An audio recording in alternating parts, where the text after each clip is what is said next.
Yes बेटा, good morning.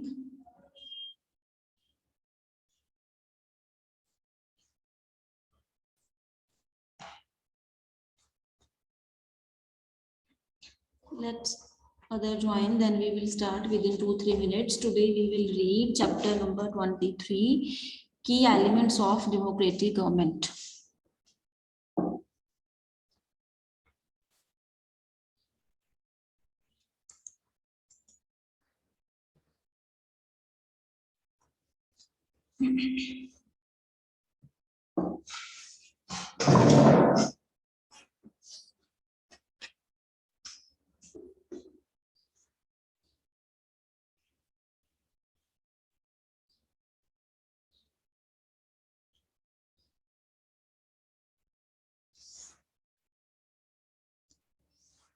Okay beta, open page number 140.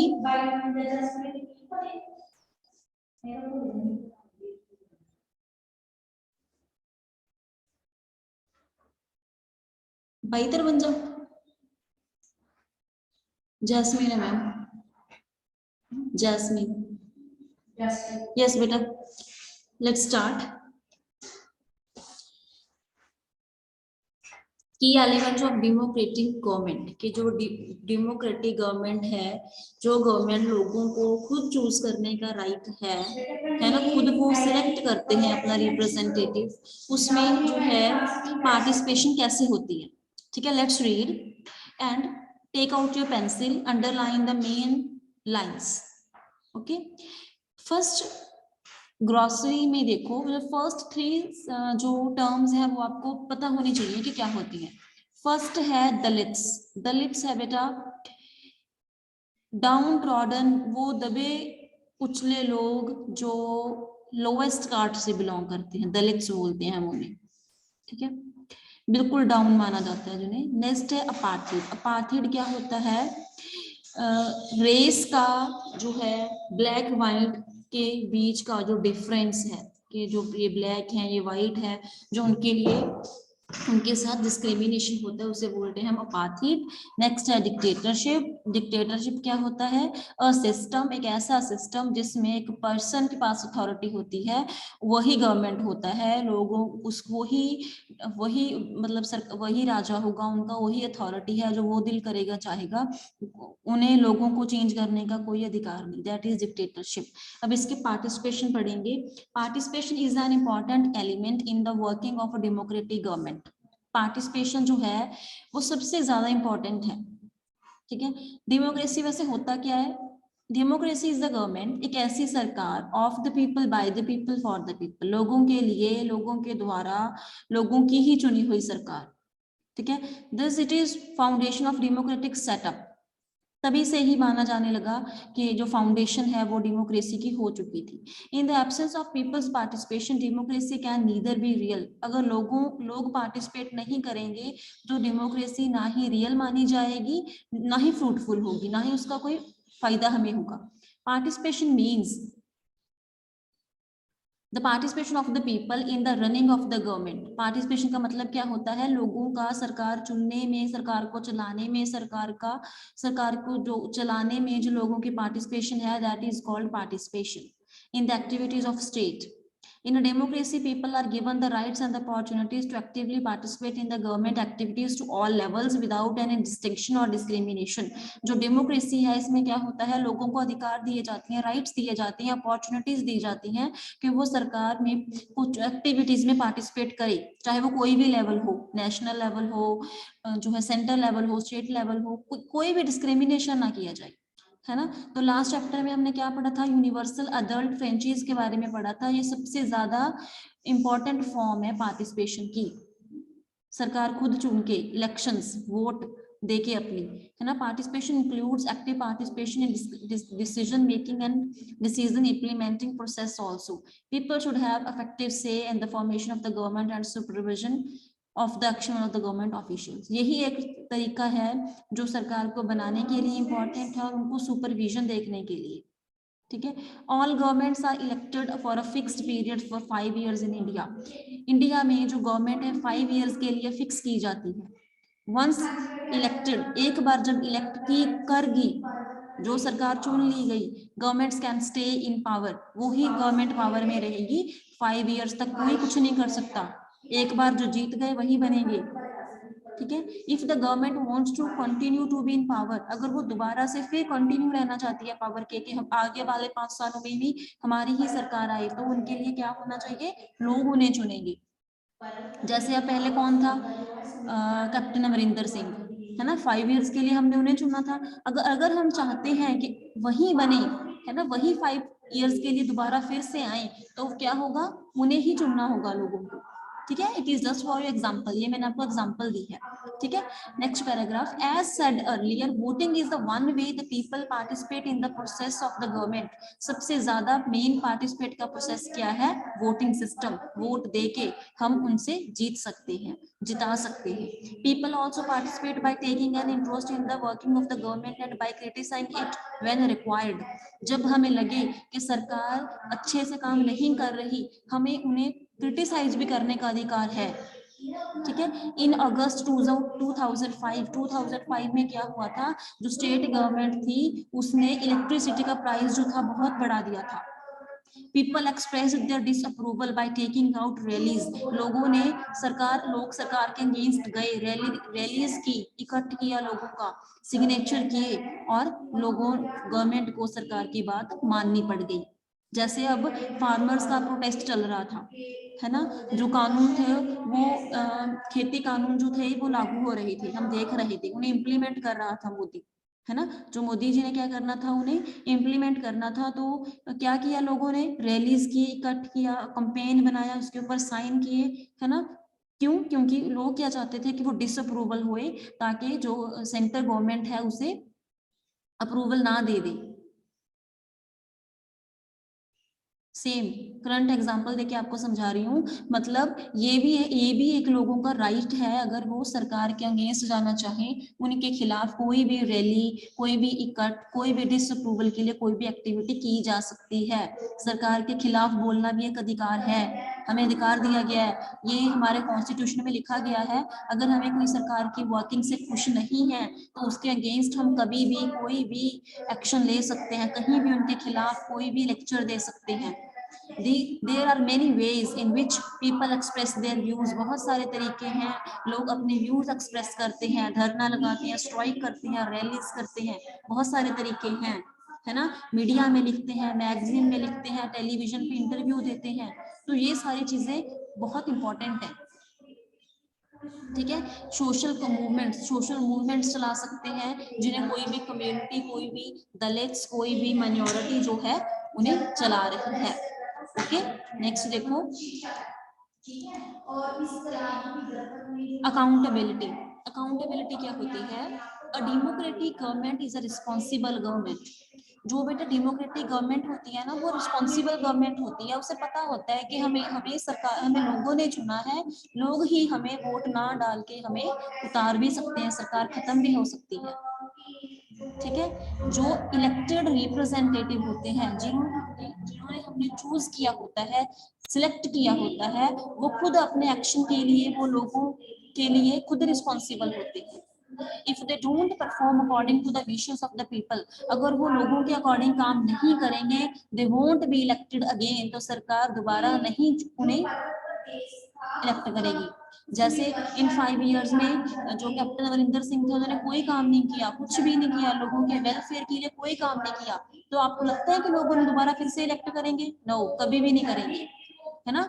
This is just for example दे रही हूँ मैं, it is not my personal view नहीं है कोई, एग्जाम्पल दे रही हूँ मैं, कि जैसे हम मान लेते हैं कि इस सरकार ने तो कोई काम नहीं किया, कैप्टन अमरिंदर सिंह ने, प्रकाश सिंह बादल ने कोई काम नहीं किया, तो हम क्या चुन लेते हैं, चूज कर लेते हैं, अपने आप में ही डिटर्मिन कर लेते हैं कि ये सरकार आगे नहीं आएगी। हम क्या करते हैं, उस सरकार को, सभी रिप्रेजेंटेटिव को जो इलेक्ट किए जाते हैं, उनके वेलफेयर के लिए सरकार को काम करना पड़ता है, मिनिस्टर्स को जवाब देना पड़ता है अपने लोगों को। ठीक है, तो गवर्नमेंट जो है बेटा वो जवाबदेह होती है ना, वो मार्केट ओपन करने का भी टाइम देती है ना, इलेक्ट्रिसिटी सेव करने का भी टाइम देती है। जैसे अब चन्नी ने क्या किया है, चरणजीत सिंह चन्नी ने क्या किया है, इलेक्ट्रिसिटी हमें है जो कुछ जिसमें थोड़ा फ्री कर दिया है ये तो हर एक सरकार लोगों के वेलफेयर के लिए काम करती है, ठीक है। नेक्स्ट है बेटा इक्वालिटी एंड जस्टिस, सभी को इक्वल समझना चाहिए। जो डेमोक्रेटिक गवर्नमेंट है वो सभी को इक्वल मान के चलती है, ठीक है। इक्वालिटी है तो डेमोक्रेसी है, इक्वालिटी के बिना डेमोक्रेसी कभी नहीं चल सकती, याद रखना। Nature has made all men and this is the basis of democracy. No discrimination is made on the basis of caste, color, creed और birth। किसी के साथ उसके रंग से, उसके कास्ट के, उसके कलर से, किसी के बर्थ से मेल और फीमेल का डिफरेंस नहीं किया जा सकता।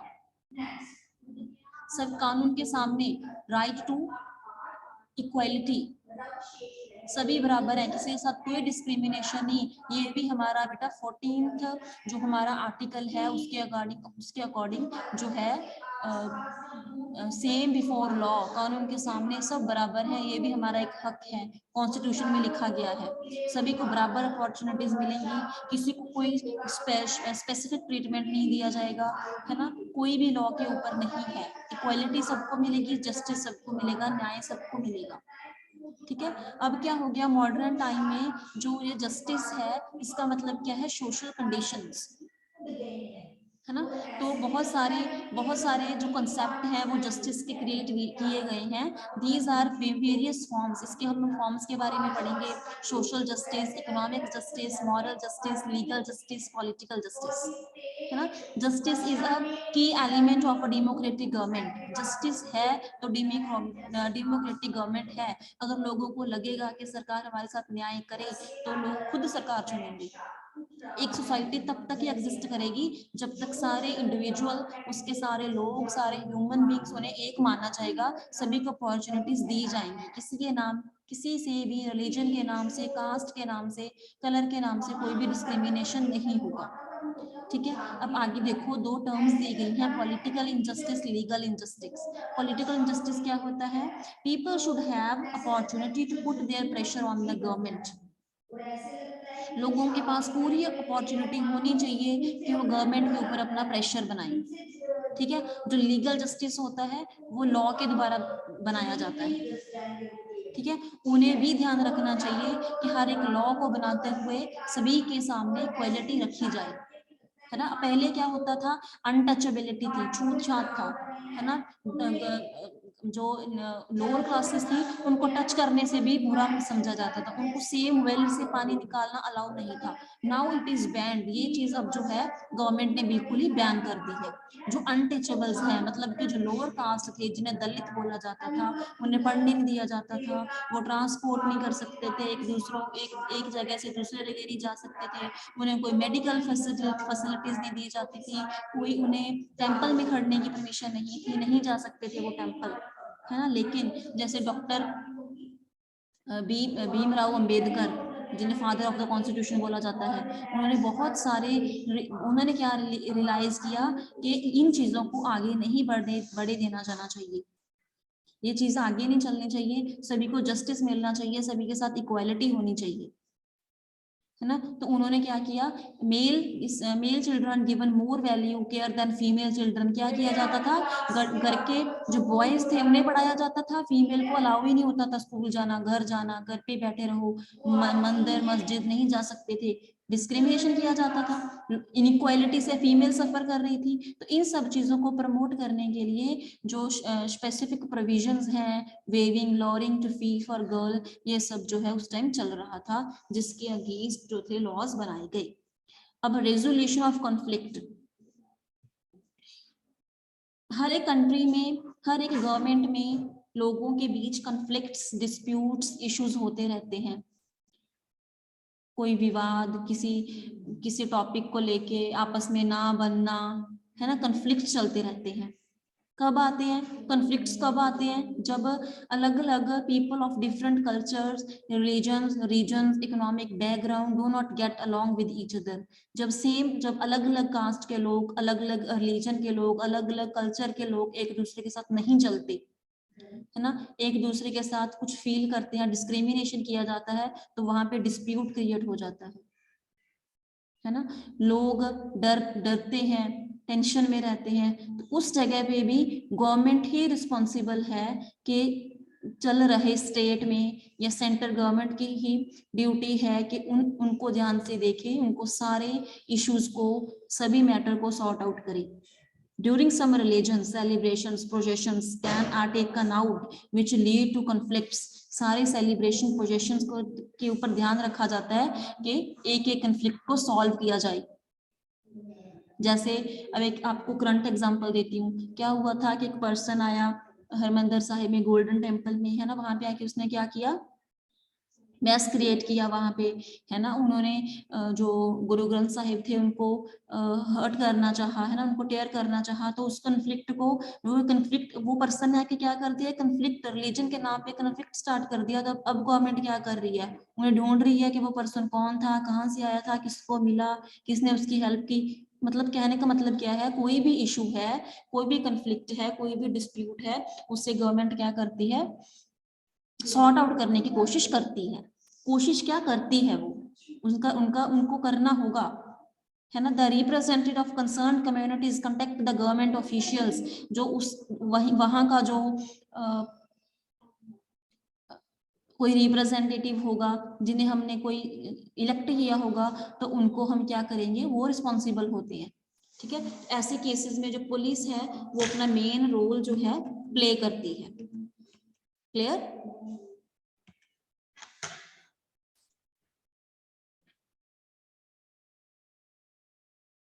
ठीक है, तो वहां पे कोई भी वायलेंस क्रिएट ना हो, है ना, वहां के ऊपर कोई भी, मान लो कोई पोजीशन चल रहा है ना, वहां पे कुछ डिस्प्यूट ना क्रिएट किया जाए। उस लोगों के लिए रिस्पॉन्सिबल क्या हो, कौन होगी, गवर्नमेंट होगी, है ना। एक और एग्जांपल दी गई है उन्होंने कि sometimes river too can become a source of conflict between two states. कई बार कोई रिवर जो है दो स्टेट्स के बीच में कन्फ्लिक्ट पैदा कर देती है। जैसे कावेरी रिवर है, कावेरी नदी है, वो तमिलनाडु और कर्नाटका से बीच में से निकलती है। दोनों स्टेट्स के बीच कन्फ्लिक्ट स्टार्ट हो गया, किसका पानी हमें लेंगे, उसका पानी हमें मिलेगा, है ना। तो क्या किया गया, जो कृष्णा सागर डैम है वो बनाया गया, है ना, और जो बिटूर डैम है वो बनाया गया कि सभी को पानी मिले, है ना। डैम्स प्रोवाइड किए गए इरिगेशन के लिए, डोमेस्टिक के लिए। तो मतलब कहने का मतलब क्या है, जो कन्फ्लिक्ट है वो ईयर्स तक चलते रहते हैं, लेकिन it is the responsibility of the government to clear the conflicts, to sort out the conflicts and the dispute जो स्टेट के अंदर, स्टेट के लोगों के अंदर चल रहे हैं। Is it clear? Move to apartheid struggle. Apartheid struggle क्या थी? ठीक है, साउथ अफ्रीका में बेटा एक डिस्क्रिमिनेशन चल रहा था ब्लैक एंड व्हाइट के बीच। मतलब जो ब्लैक थे वो इंफीरियर माने जाते थे, व्हाइट को सुपीरियर माना जाता था, बहुत मिसबिहेव किया जाता था जो लोग ब्लैक थे, है ना। तो वहां के लोगों ने आफ्टर इंडिपेंडेंस, द इंडिपेंडेंट बनने के बाद भी, फ्रीडम मिलने के बाद भी, जो ब्लैक पीपल थे दे हैव टू स्ट्रगल, उन्हें स्लेव बना के रखा जाता था, which has been based on racial discrimination. Racial discrimination चल रहा था, जो व्हाइट पीपल थे वो ब्लैक लोगों को स्लेव बना के रखते थे, उनसे काम करवाते थे। तो उनके जो प्रेसिडेंट थे इब्राहिम लिंकन, उन्होंने भी इस स्लेवरी को खत्म करने के लिए बहुत सेक्रीफाइस किए। हाफ सेंचुरी निकल गई अफ्रीका में अफ्रीकन को रेशियल डिस्क्रिमिनेशन से बाहर निकलते निकलते। वहां पे बहुत सारी नेशनल एसोसिएशंस बनाई गई, मूवमेंट्स बनाई गई इन चीज को खत्म करने के लिए, है ना। This policy was also practised by the minority government of the whites in the South Africa until 1994। 1994 में जो साउथ अफ्रीका के जो प्रेसिडेंट थे वो कौन बनाए गए, नेल्सन मंडेला। जो ब्लैक थे उनके आने के बाद वहां पे कंडीशन इंप्रूव हुई, है ना। लोग, Indians came as labours, traders, it was ruled by the white government. 1994 तक व्हाइट गवर्नमेंट उन्हें चला रही थी, लेकिन जैसे ही according to the law the black, Indian and coloured people were not allowed to mix up with each other. उन्हें कोई अधिकार नहीं था एक दूसरे से बात करने का, व्हाइट और ब्लैक को एक साथ रहने का, उन्हें कोई फैसिलिटीज, ट्रांसपोर्ट, एम्बुलेंस, ये सब नहीं अलाउ किया जाता था। कौन अलाउ करता था? सिर्फ व्हाइट पीपल करते थे। है ना। उनके लिए सेपरेट ट्रेन्स थी, सेपरेट बसेस थी, सेपरेट बस स्टॉप थे जिन्हें वो यूज करते थे। Non whites are not allowed to vote, even black जो थे उन्हें वोट करने की भी परमिशन नहीं थी। ठीक है, तो जो उनकी जो अफ्रीकन लैंग्वेज थी, है ना, वो भी अलग थी। जो नॉन वाइट्स थे वो जुलू लैंग्वेज यूज करते थे। In the black township is called Soweto. There lived a boy named Hector Dolvu. He and his classmates protest against learning African language in school. उन्हें भी मार दिया गया 1976 में। क्यों? क्योंकि उन्होंने कोशिश की थी प्रोटेस्ट करने के लिए। ठीक है, जो अफ्रीकन नेशनल कांग्रेस थी, जो नेल्सन मंडेला ने बनाई थी, उन्होंने भी इसके अगेंस्ट बहुत बोला कि इस ये कंसेप्ट जो है खत्म होना चाहिए। फाइनली इन 1994 में जो अफ्रीका था, साउथ अफ्रीका था, वो भी एक डेमोक्रेटिक कंट्री बन चुका था, in which people of all races were considered equal, जहां पे लोगों को इक्वल माना गया। ओके, नेक्स्ट है links between democratic and democracy. In the modern world, there is no place for dictatorship. Hitler की तरह जर्मनी में हिटलर था, वो डिक्टेटर था। अब गवर्नमेंट जो है, जो डेमोक्रेसी है, डेमोक्रेसी में डिक्टेटरशिप कभी नहीं हो सकती, है ना।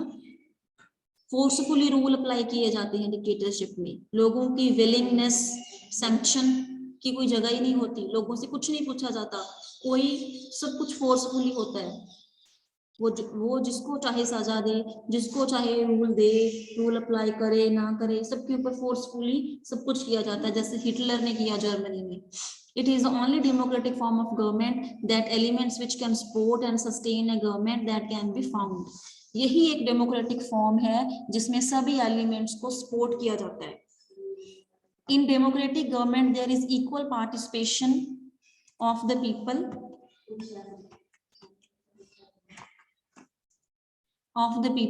conflicts can be resolved amicably. सिर्फ गवर्नमेंट ही है, डेमोक्रेसी ही है जिसमें जो लोगों के कॉन्फ्लिक्ट्स हैं वो सॉल्व किए जाते हैं। ठीक है, in democracy alone public interest is kept in mind. Democracy में लोगों का इंटरेस्ट ही माइंड में रखा जाता है, लोगों को माइंड में रख के सरकार चलाई जा सकती है। दूसरी बात कौन सी आनी चाहिए माइंड में? Equality, justice, dignity. जो गवर्नमेंट के ऑफिसर्स हैं, जो एडमिनिस्ट्रेशन चलाते हैं, पब्लिक सर्वेंट्स हैं, उनको अकाउंटेबल, सब कुछ नोट करके रखा जाता है, उनके एक्शंस के ऊपर ध्यान रखा जाता है। And government doesn't interfere in the personal life of the people. ऐसे है जो लोग हैं, जो गवर्नमेंट है, वो लोगों की पर्सनल लाइफ में इंटरफियर कभी नहीं कर सकती। सो बेटा that's all about the chapter. हमने इसमें थोड़ा सा देख लेते हैं स्टार्टिंग से क्या क्या देखा, कि कैसे पार्टिसिपेशन बहुत जरूरी है डेमोक्रेसी के लिए, है ना। लोगों की पार्टिसिपेशन से ही गवर्नमेंट है जो काम करेगी। लोग कैसे कैसे पार्टिसिपेट कर सकते हैं, स्ट्राइक कर सकते हैं, है ना, इकट्ठ दिखा सकते हैं, अपना किसी भी सरकार के अगेंस्ट अपना लेक्चर दे सकते हैं। उनकी अकाउंटेबिलिटी होनी चाहिए, है ना, इक्वालिटी होनी चाहिए, जस्टिस होना चाहिए, है ना। इक्वालिटी है तो गवर्नमेंट डेमोक्रेसी है, जस्टिस है तो डेमोक्रेसी है। ठीक है, नेक्स्ट हमने क्या पढ़ा था कि कन्फ्लिक्ट्स सोसाइटी में, नेशन में, स्टेट में कन्फ्लिक्ट्स हो जाते हैं, डिस्प्यूट हो जाते हैं, it that will be solved by the government. Government उन्हें भी सॉल्व करती है, वरना लोगों में रोष पैदा हो जाएगा अगर कुछ ऐसा हो गया सोसाइटी में, है ना। सो बेटा that's all about the chapter. I hope सभी को चैप्टर समझ आ गया होगा। आ गया बेटा सभी को समझ? Give me response. Ma'am yes. Ma'am yes. Ma'am yes. Ma'am yes. अच्छे से समझ आ गया सभी को? Ma'am yes. कोई doubt? Ma'am no. Ma'am no. Okay okay बेटा, वेरी गुड। ओके बेटा, नाउ योर डायरी इज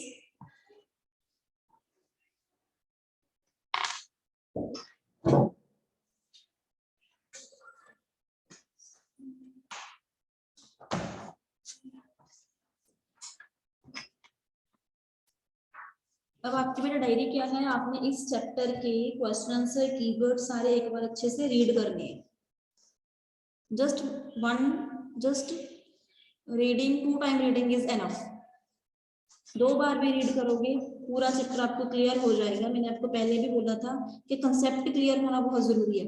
जिन बच्चों को कंसेप्ट क्लियर है कि चैप्टर में क्या किया था, पार्टिसिपेशन क्या होती है, पाथ हीड क्या होता है, जिन बच्चों को ये आता है, then they become able to attempt the questions by their own. उस बच्चे के क्वेश्चन आंसर भी अपने आप आएंगे। जिन्हें पता है कि इक्वालिटी जस्टिस क्या है, ये कैसे रोल प्ले करेंगे, कॉन्फ्लिक्ट कौन सॉर्ट करेगा, सॉर्ट आउट करके, ये सब पता होना काफी जरूरी है। सो बेटा इसके जो है practice all questions, quiz questions short long everything you will prepare. Okay beta, now let me mark your attendance. Arpan, Ashdeep, Ash, Deep, Tulip 21832290, Abhishek, Janur, Jashan, Manpreet, Mehak, Prachi, Vipan, Vikram. Okay beta, attendance have been marked. कोई doubt है तो you may ask. Okay beta, you may leave now.